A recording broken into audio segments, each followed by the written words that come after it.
The nationally ranked Minnesota State volleyball team is set for a road trip. I'm Rob Clark, joined alongside head coach Corey Phelps. Coach, heading out to North Dakota this weekend. What are some of the challenges for a long road trip like that is in terms of the athletes and all that sort of thing? Well, with this trip in particular, just the length itself, like it's an 8.5-hour trip to Minot. It's quite the trek, so getting the bus legs out of the way once we finally get there and shaking off the dust and getting ready to go is the biggest challenge. Perfect. And then for this group, you've continued to kind of build on what we saw early on in the season. What's pleased you the most about the way this team has been able to approach each week and each challenge that they faced? The fact that they stay humble and we're staying hungry. Like, we hit a little stretch over the past few weeks where we didn't play the best volleyball, but we learned from each of those scenarios, and we finished today with one of the best practices we've had in over a month. So, like, the fact that they're still willing to be pushed and learn and lean into being uncomfortable in practice so that they're more prepared for games, like that's something you don't find every day, and they're really happy to do that. What are some of the challenges when you get into this point of the season where there really are no secrets between, any of these teams in the NSIC? The big thing for us is knowing that we're not under anyone's radar anymore, and teams are specifically planning and doing things differently just because they're playing us. Understanding that it is different than it's been in the past 15 years. So we have to approach things differently. We can't just coast. We've got to make sure that we're pushing us so that in 3 weeks, when we're finishing our regular season, we're ready to hit our stride and peak when we need to peak. What would you like to see out of this group over the next 2-3 weeks, heading into that part of the season that you really want to see this group peaking?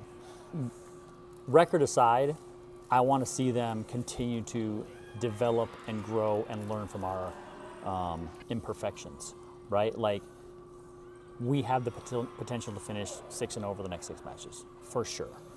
But that's only a piece of the puzzle. We've got to make sure that as a team, we're still growing and learning and enjoying ourselves and leaning into the great relationships that we're building so that when push comes to shove and we have pressure on us in a big match against a team that we potentially have already played and lost to, we know that we can come out on the other side with a win and advance.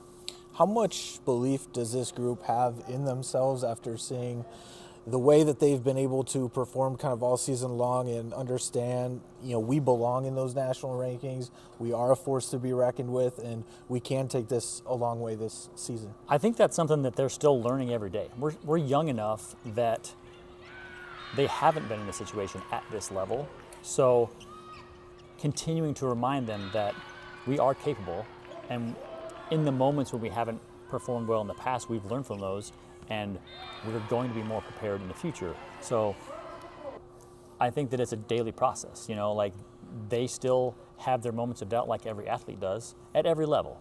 But we're navigating those better than we have in the past, and I think that that's just going to continue to get easier throughout the season, and however far we make it. I think that that's one of the fun parts about doing what I do is I get to help mold their minds and keep them positive and aggressive. How much is the depth really shining through for this year's group? A lot. And the thing that most people don't see or maybe even understand is that our second string and third string are doing such great things in practice. They're preparing our starters every day. Today in practice, this was one of the best practices we've had in a month. And the second side beat the first side handily in a scrimmage. But both sides learn from it, and that's the thing that's helping us. Like, if there was a big gap between our reserves and our starters, we wouldn't be near the team we are right now. Right now, if I have someone get hurt, it would not be fun. But we have the depth to manage and still be very competitive regardless of who we're playing. So I think that's an amazing thing about this team that many people don't even understand. What will the NSIC come down to this year? It's going to come down to a little bit of luck, a lot of perseverance, and just some grit. It's a toss-up.